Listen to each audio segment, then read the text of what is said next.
Now, I've worked in the fitness industry for quite a while, and one of the most common questions that I'll get is how to get the gym lighting look or how to get cinematic gym videos. And honestly, it could break down to something as simple as knowing how to light interiors. Whether you're shooting in a gym or a studio, shooting for interiors and having the techniques are gonna be kind of the same thing. In today's video, I compiled some of my favorite frames and some of my favorite projects from videos you might have seen or videos you haven't seen before, and I broke them down into 5 simple tips that you can use as a small crew or a team of one creator in terms of taking your lighting to the next level. But, well, we'll get into it. I also want to point out that this video is going to be sponsored by Riverside FM. The live streams are coming back and I couldn't do it without them, but we'll talk about that later in the video.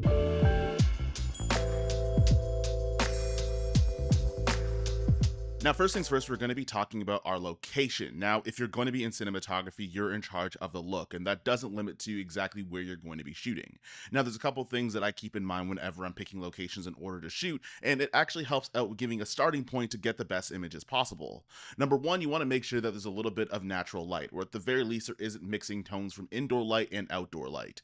If I'm looking at a location that's going to have big windows that are going to be inside of it, I want to make sure that my house lights are turned off. That alleviates a possibility of having mixed tones in my image. Sometimes you might have ugly yellow lights from the ceiling, but then also have some nice natural light coming from the window, and it throws everything off. Now, you also want to keep in mind the actual tones and the colors of the room. Now, if you get this in advance, you're going to be able to choose your costume or your outfits or whatever you want to wear, or some of the accents that are going to be involved, but you also want to keep in mind that the color of the room is going to reflect from the lights you're going to be using.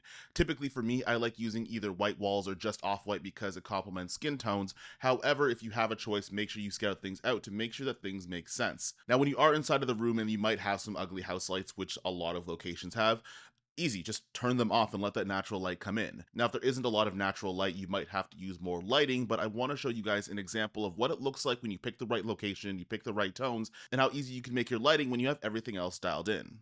So this is where picking a location comes in handy, because all of the walls in the back here are all just going to be your regular white walls. But what you can do is you could actually cheat your white balance a little bit in order to give it a different tone. Now, we also picked our outfits a little bit advanced because I knew what the space was going to look like. The walls are going to be white, the floor is going to be a bit of a warmer tone, and also you have these windows out here. They're actually diffused already. It's not necessarily a lack of dynamic range, but there's also like a softer diffusion material that's already on here on the location, which is something you could learn from scouting out. And this is what I mean about making sure that everything makes sense before you even turn on a light or you turn on a camera. Now, in terms of making sure that your color coordination makes a lot of sense, I actually shot this at about 6500 Kelvin in terms of my white balance. These walls would be pure white if I didn't, so I decided to actually cheat my white balance a little bit to give it more of a warmer tone. And working in locations with a little bit of a warmer tone, using some of the green plants that are back here, which we'll see over here, and I'm just scribbling all over the place, is a nice way to add a little pop of color. Now, that also means that we are going to choose our costumes accordingly, or our outfits, for example. That's why we're going to have a shirt that's going to be a little bit off-white and pants on this piece. Now, this makes life a lot easier because everything looks color coordinated with nice natural light coming in from the windows that are already diffused, and the only thing that I did, quite honestly, was I shot a Forza 300 into the ceiling, and then that return coming off the ceilings that were also white all came right back down to give us this nice even tone in order to make life a lot easier. Now, if you didn't believe that lightning could strike twice in the same place, we did the exact same thing in a different location. Now, the walls on here weren't exactly white. They were a little bit off-white in a cream color, which also works even better for skin tones. Now, there was a big window high and above, but we did set up a 6x6 frame that was going to come right off a frame and right above our talent. And all I really had to do was take my Forza 300 again, shine it back down and through that scrim, and it actually created some nice soft tones on one side of the face.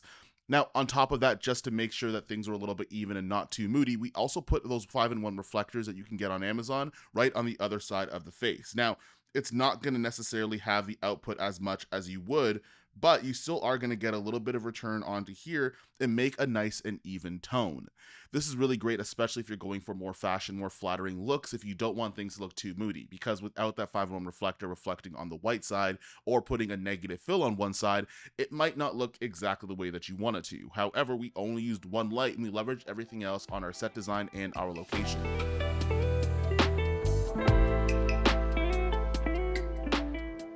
And days where I didn't have the most lighting in the world or I didn't have a crew in order to help me out, this is something that I did all of the time. Most of the times when you're going to be lighting from a room, you're going to have to use some sort of a key light, and the best one that's going to be out there is going to be the sun. Even more so and better, especially if it's going to be an overcast day, as it's nice and diffused. But if you are someone that can't afford any lights and you even have less than a one light setup, using window lighting is a way that you can get out of it in a pinch. And if you do have lightings, you might want to start from your key light from the window and go from there.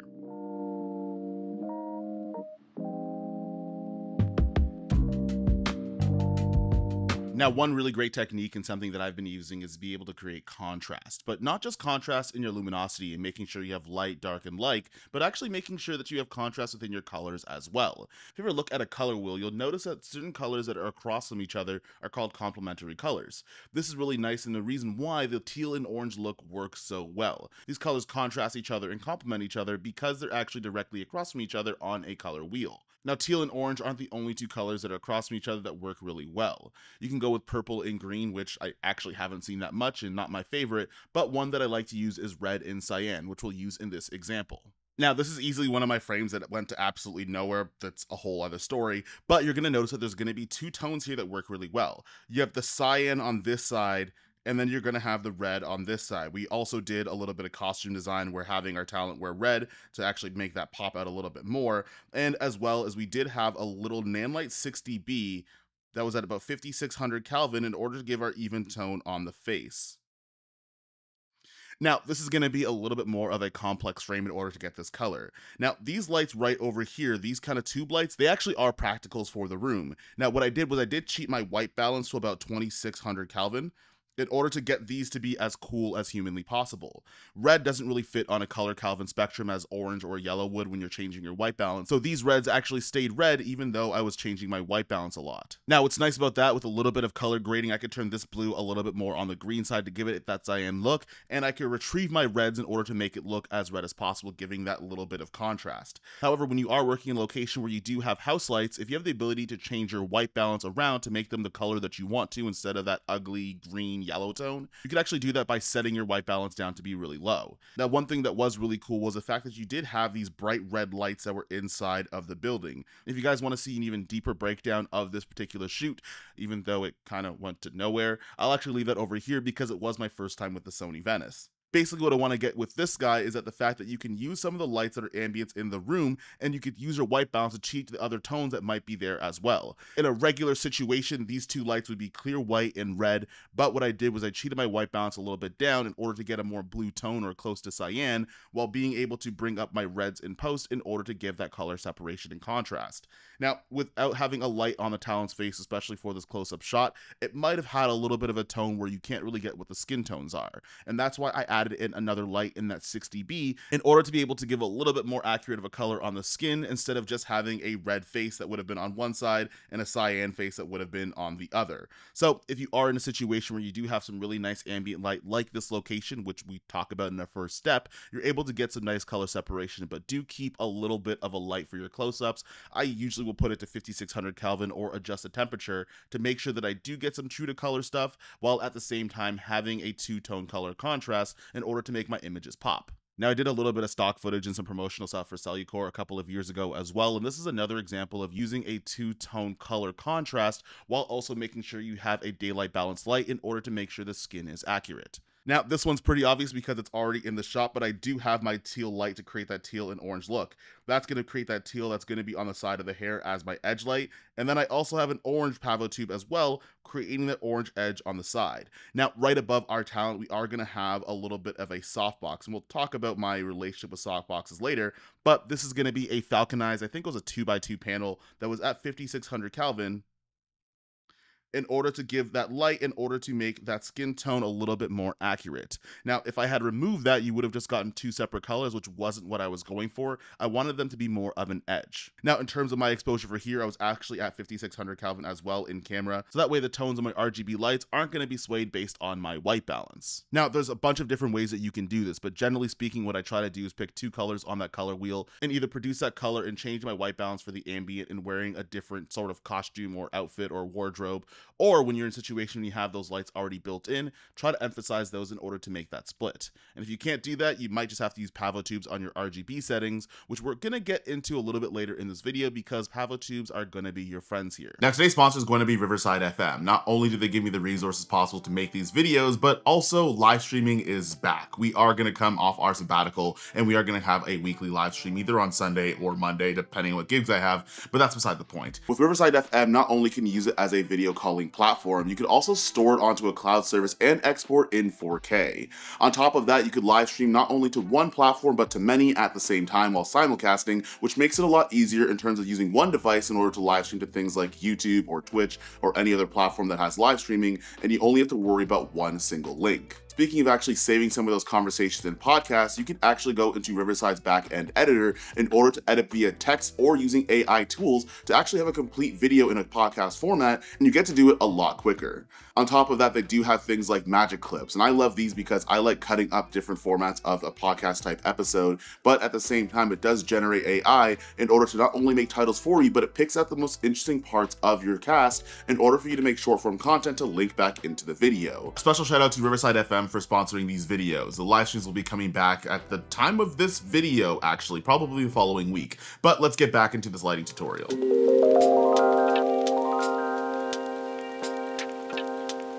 Now, keeping in mind all the techniques that you would use in terms of picking locations, making sure you're creating color contrast, and everything else that you know about lighting, make friends with pavo tubes. Now, that might sound a little bit more forward, but using Namlight pavo tubes or just using tube lights in general is a great and affordable way in order to create different looks that you want without having to have a gigantic setup.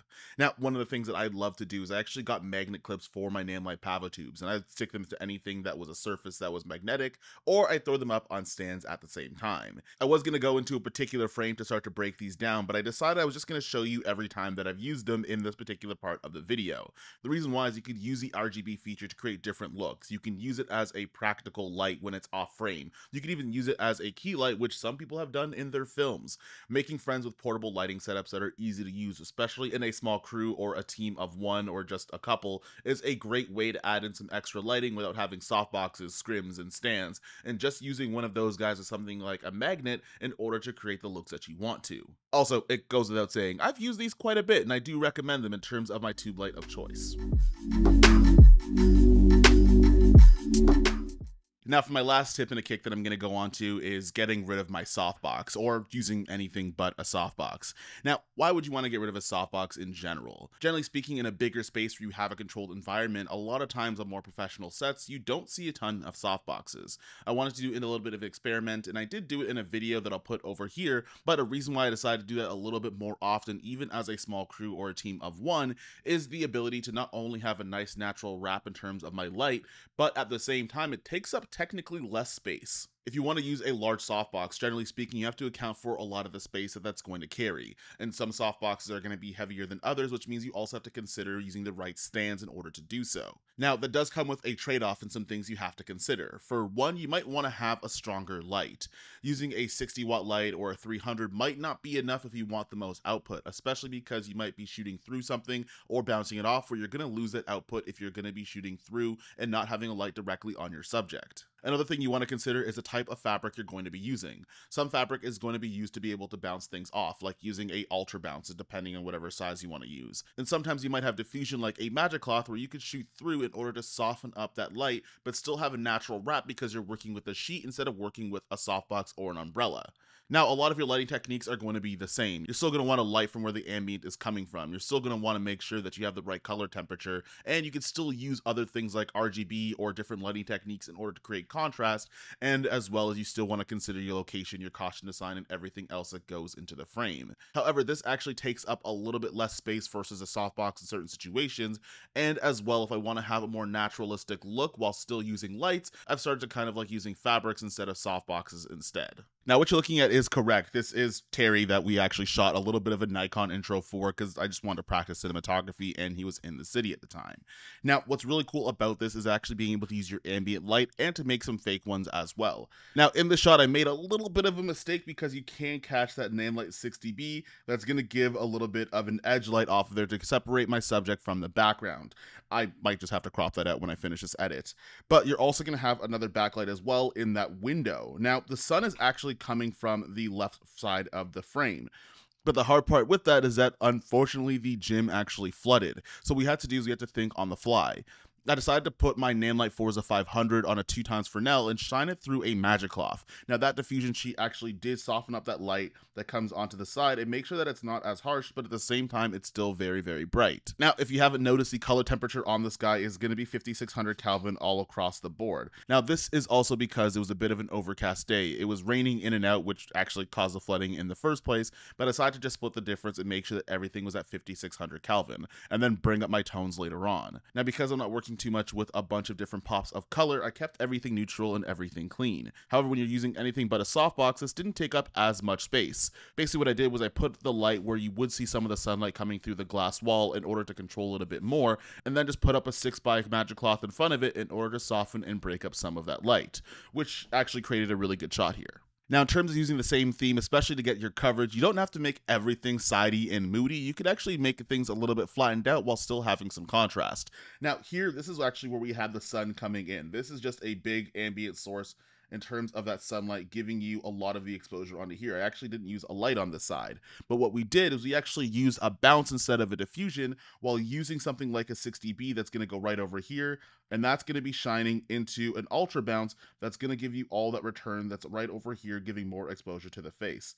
Now, a 60B light isn't going to be as bright as sunlight, which is more than fine because I didn't need as much exposure to make it even and flat. Something you might want to consider as well when using different types of light power and outputs is sometimes you need a little bit of exposure and you don't necessarily need a light that's going to match up with the daylight outside, especially because overpowering light is a little bit more on the difficult side. These are just really simple techniques that you can use. And as well as you haven't noticed, this little theme is that the backlight are going to be the windows that are all over the room. This is going to give you a little bit more contrast, especially working with someone with darker skin and also wearing a black shirt. So that way there's no question of what you're focusing on and your subject is in the middle of the frame so you know what's going on, or at least you know who exactly to look at. Speaking of not needing exposure all the time, this is another scenario where we did use some of our ambient lights to work as backlights, and we only needed just a little bit of exposure on the face in order to make sure that it wasn't a silhouette. Again, we did use that Namelight 60B that's going to be shining off a ultra bounce right over here. That's going to give return that's just these little slivers, these little things of light that are going to be on the face, and you're still going with that light, dark light theme. So the light that's coming through that window, you're getting a lot of dark that's going to be on the side of the face and on the dumbbell, and then you also have some light that's actually coming from another window just off of frame. So you do get a little bit of that contrast and a little bit of that pattern, but if you're someone who's not into silhouettes, especially for this frame where I don't think it would have worked, I use that Namelight 60B off of the Ultra Bound to just give a little bit extra in order to create a pretty moody frame. Again, we are still at 5600 Kelvin here. I wanted to keep everything nice and neutral and nice and cool, especially because you don't have a ton of pops and colors to create that color contrast, but we can do it with our lighting. There you have it. There's 5 or at least maybe a little bit more than 5 different techniques that you can use as a crew of one, a small team creator for not only gym videos, but also just lighting for interiors in general. Now, when you're using a crew, you're going to have more resources and you could be a little bit more creative with your images and some of your choices. However, these were things that I use as someone who works as a team of 1 or less than 5 people over the last couple of years, and I wanted to share them with you guys. Now, a lot of these videos have references to other things that I've released before, and I left those throughout the video, but I'll also leave them in the comment section down below. A special shout out to Riverside FM for sponsoring this video. And if you guys want to see more lighting techniques or different things you want to learn about filmmaking and cinematography, especially if you're working in a small crew or a team of 1, leave a comment down below on what things might confuse you, and I might be able to teach them if I haven't already. But I'll see you guys in the next one. Peace.